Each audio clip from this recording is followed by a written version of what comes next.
We are at the start of our journey. Awaiting us is Siberia and the immense riches of the Far East, which lie dormant but could be used for the benefit of people. I do believe that the time will come when a rail track will reach up to the Pacific coast, and you will happily raise your hat, addressing it with a loud greeting. Hello to you, the Pacific Ocean. Nikolai Gadin-Mikhailovsky, Russian writer, engineer, 1890.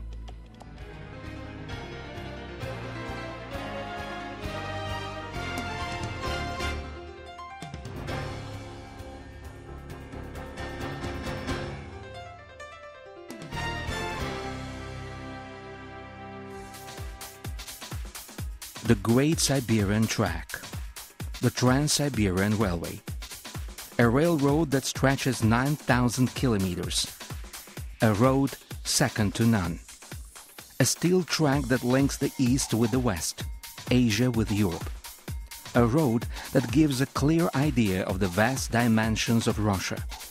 This is the Transsiberian Railway. Transsib went under construction at the end of the 19th century and was completed in the early 20th.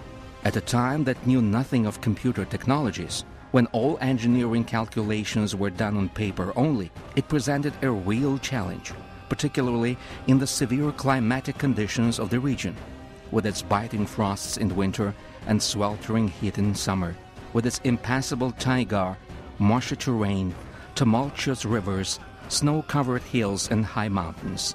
Nearly 1.5 billion rubles in gold went into the project to build the Great Siberian Track.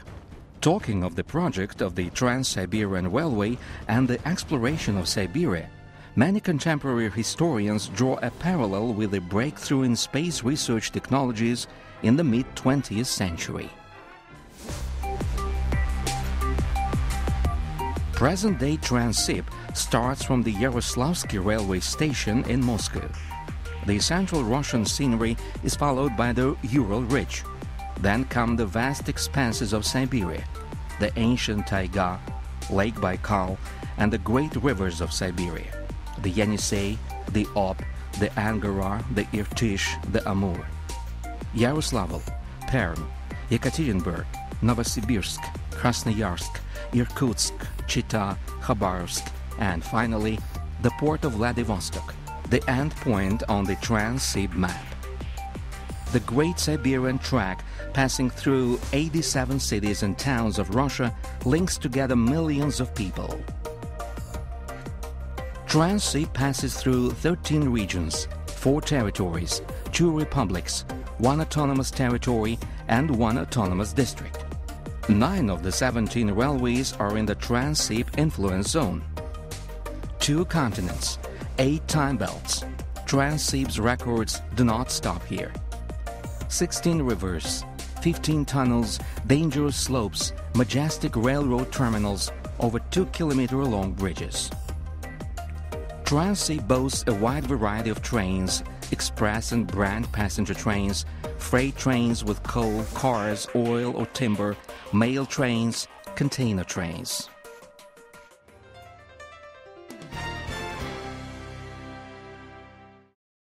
This railroad will become one of the greatest trade routes in human history. It's destined to undermine the British seaborne trade, and in Russia's hands, it will become a weapon of immeasurable power and significance.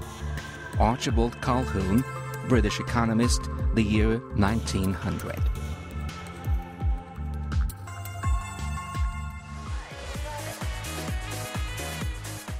Transsib today is of tremendous importance to national economy. The areas it passes through yield about 65% of Russian coal and account for 20% of oil processing and 25% of timber production. 80% of Russia's industrial potential is concentrated along the Transsib. Thousands of passenger and freight trains pass through Transsib daily. Traffic via the Great Siberian route never stops, not for a minute. Transsib is a double-track, fully electrified railroad. After the last section of the railway was electrified not long ago, in 2002, electric locomotives take turns to pull trains from Moscow to Vladivostok. The traction rolling stock employs powerful locomotives, which pull heavy trains, and high-speed locomotives to drive passenger and container trains. Transsib is widely seen as one of the most technologically advanced railroads across the globe. Traffic or haulage control centers are working in all big cities along the railway. The huge technological and intellectual potential of Transsib embraces cutting-edge computer technologies, fiber optic and satellite links, and highly qualified personnel.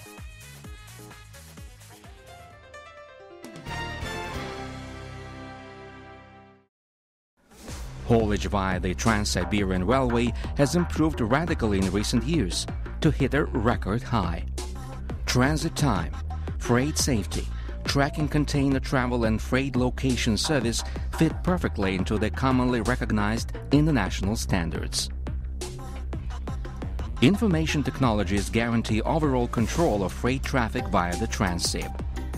Computer programs in real time make it possible to locate a freight car or a container. Rail workers can easily provide the client with details on the location of the cargo, the time of its passage through a checkpoint, and the time of its arrival at the country's border.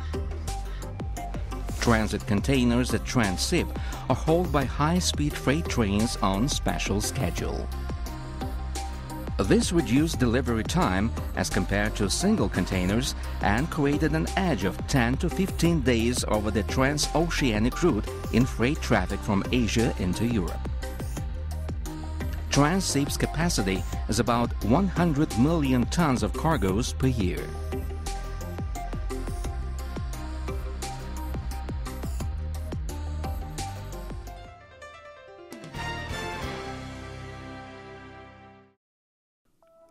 Transsib at the turn of the century is not just a railroad across the entire expanse of Siberia, but a road from century into century. Valentin Rasputin, Russian writer, the year 2000. Transsib today, crossing nearly the whole of Eurasia by land, provides access in the east to a network of railroads in North Korea, China, Mongolia and Kazakhstan, and in the west, via Russian ports and border crossings to European countries. The most powerful haulage potential of today lies in the Chinese direction. The Transsiberian Railway makes an extensive overland transport bridge between Europe and Asia. However, the bulk of freight traffic into Europe still passes by sea via the Suez Canal.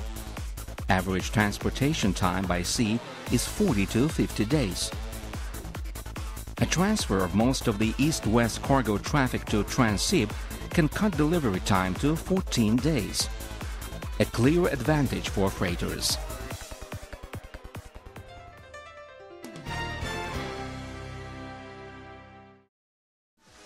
The future of global economy lies in the development of multilateral ties between the West and countries of Asia and the Pacific. Fully operational in all seasons, a technologically advanced and economically efficient cargo carrier, the Transsiberian Railway cuts through thousands of kilometers of expanse, and by bringing together cities and countries, production lines and markets, it builds up a bridge into tomorrow. You can't claim to be considered truly Russian without making a journey from the capital to the Far East. Sergei Yulievich Witte, Count, Minister of Railways, 1912.